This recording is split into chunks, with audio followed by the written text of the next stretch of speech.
Bud Light presents Real American Heroes. Real American heroes. Today we salute you. Supreme Court. Supreme Court, I am saluting you. You ignorant motherfuckers.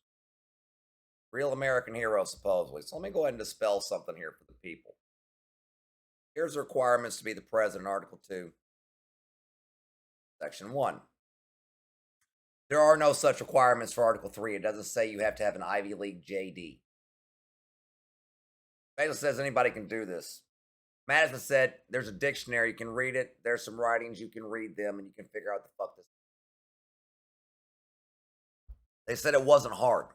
So, Supreme Court's made it hard, so let me make it easy for them.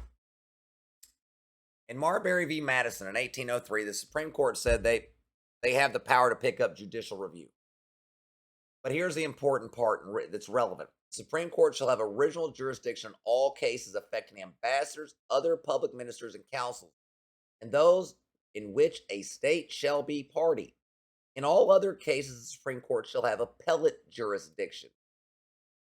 It has been insisted at the bar that as the original grant of jurisdiction to the Supreme Court and inferior courts is general, and the clause assigning original jurisdiction to the Supreme Court contains no negative or restrictive words, the power remains to the legislature to assign original jurisdiction to that court in other cases than those specified in the article which has been recited, provided those cases belong to the judicial power of the United States. So that's saying they can always expand the cases that we've heard.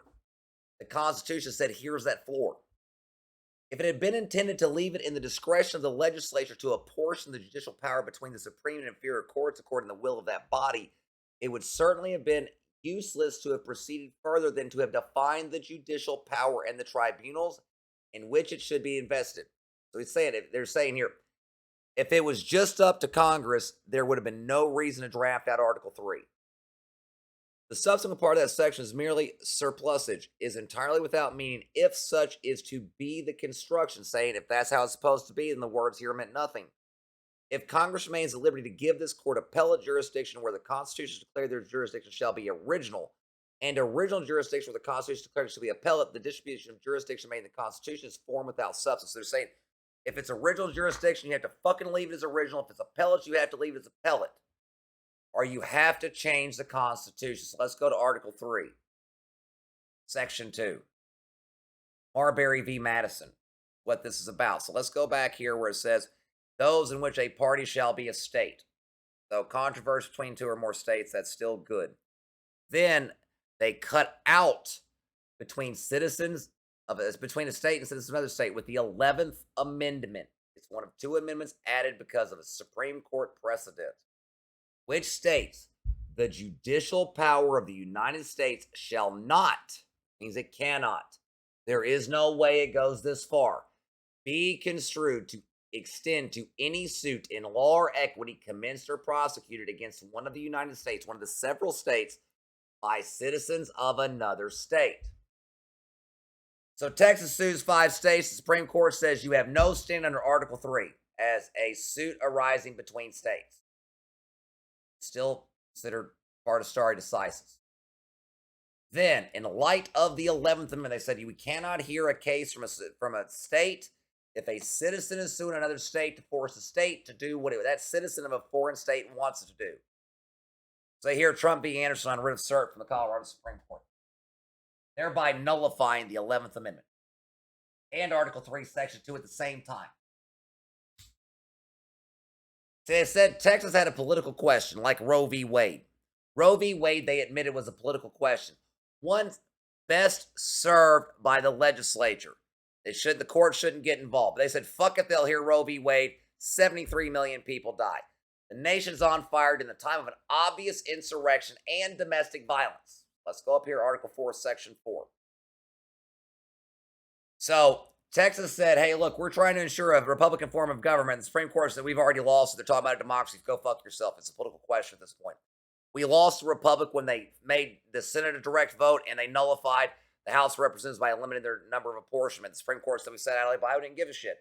So we had an invasion of the Chinese and the fucking Mexicans coming in. And the Supreme Court said, fuck it, it's not their job. Fuck you, everybody.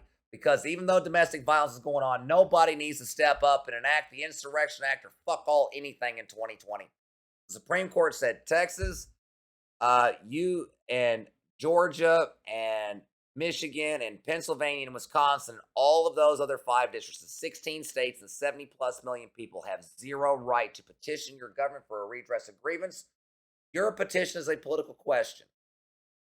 Trump asking to stay on the Colorado ballot by Colorado state law is now a federal question of judicial power. Donald Trump, the Supreme Court said, had more right to American jurisprudence than any fucking citizen in any state in the union. Here's how stupid the Supreme Court is. I'll keep hitting them. You see, they're so stupid they can't even read the Constitution on payday. Article 6, the supreme law of the land.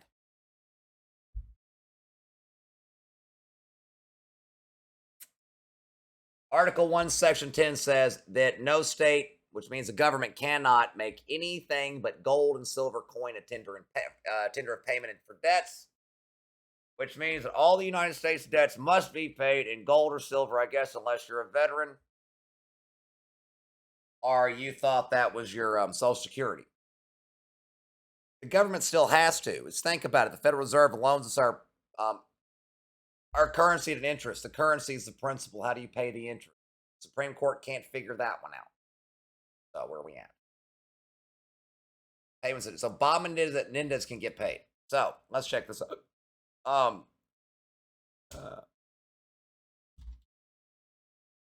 Price of metal.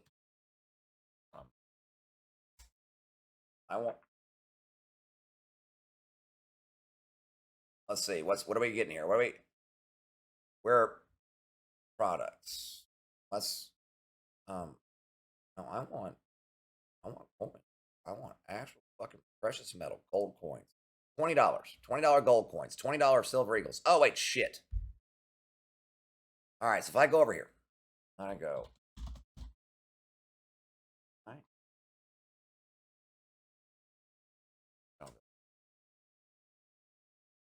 It's a gold note. So let me find a $20 bill.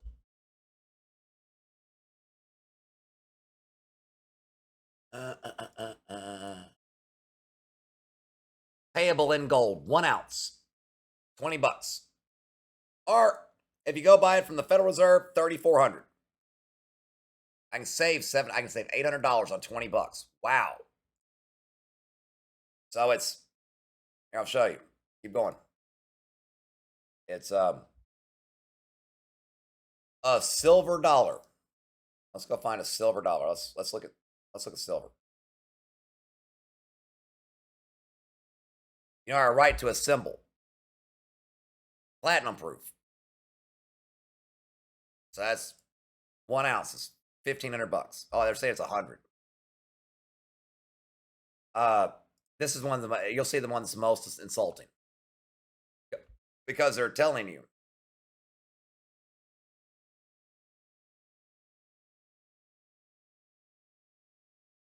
That's $1. They're selling it back to you at 95, which means they make $94 profit, supposedly.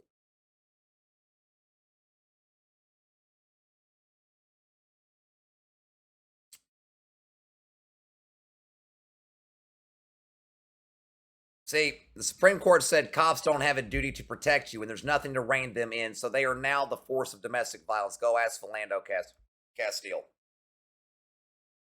They take our taxes, so the Supreme Court can't read this. They don't understand it. So I'm going to give a few minutes on here's how social contract works for the court. The Declaration of Independence is the opening offer of our social contract. The 30,000 lives paid in blood was a good and valuable consideration to then get us the U.S. Constitution, which they said was to keep us off of a fucking paper currency. They said that. They said it so we don't get on a fucking paper currency. But somewhere along the line, the Supreme Court said, no, fuck you. This document doesn't mean anything. Go read Wickard v. Filburn. They'll tell you flat out it doesn't mean fuck all anything. Go read their return to Lochner. They tell you it doesn't mean fuck all anything. Go read Roe v. Wade. They tell you it doesn't mean fuck all anything. Read this. They tell you it doesn't mean fuck all anything. Read where they dismiss that. It doesn't mean fuck all anything. Because those stupid cunts can't even make sure they get themselves paid correctly.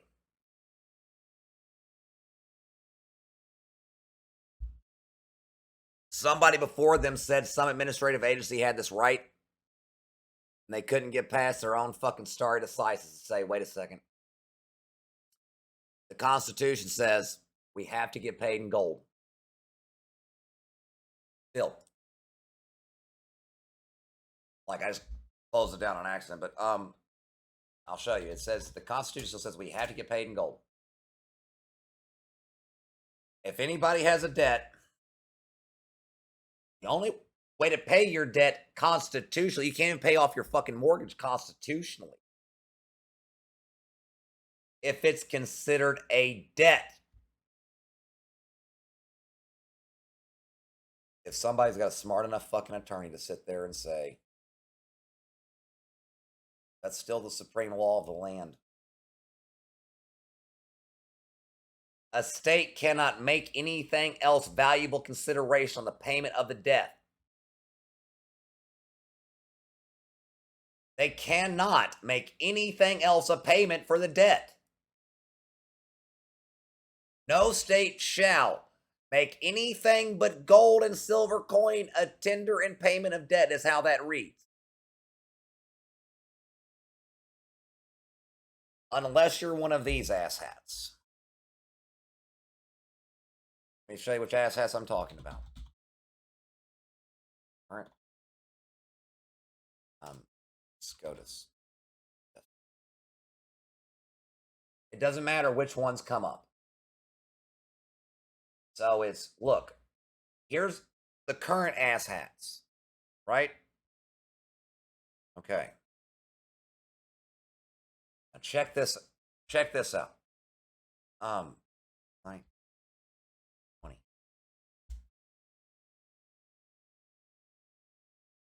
These asshats did the same thing.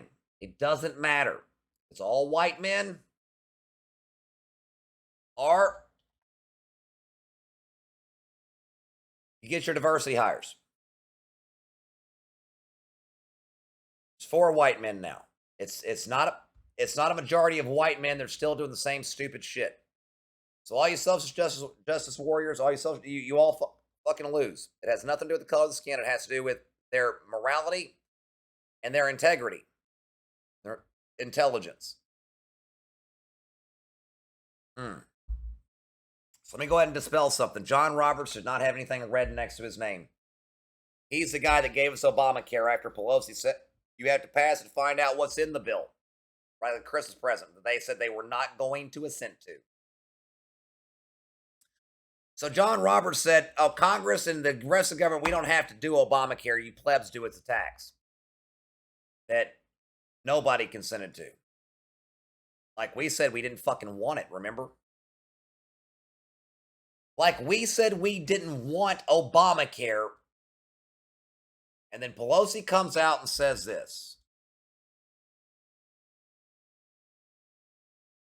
We're very, you've heard about the controversies within the bill, the process about the bill, one of the items. But I don't know if you have heard that it is a legislation for the future. Not just about health care for America, but about a healthier America, where preventive care is not something that you have to pay a deductible for or out of pocket. That prevention. It's about diet, not diabetes. It's going to be very, very exciting. But we have to pass the bill so that you can find out what is in it away from the fog of the controversy. Here's where Robert said that's a tax. It's okay. It's fine. They tax you without getting a bit of your fucking consent. Thank you, Mr. Chairman. Remember that? John Roberts. So I wouldn't put him as a fucking, here's a red thing next to him and say he was a Republican because he gave a Democrat the taxes he wanted without our consent. He's a prick and a moron. You see his head shoved so far up his Ivy League ass. He had to find some way to give the government a tax that we didn't consent to say, no, the government still has the power, you plebs.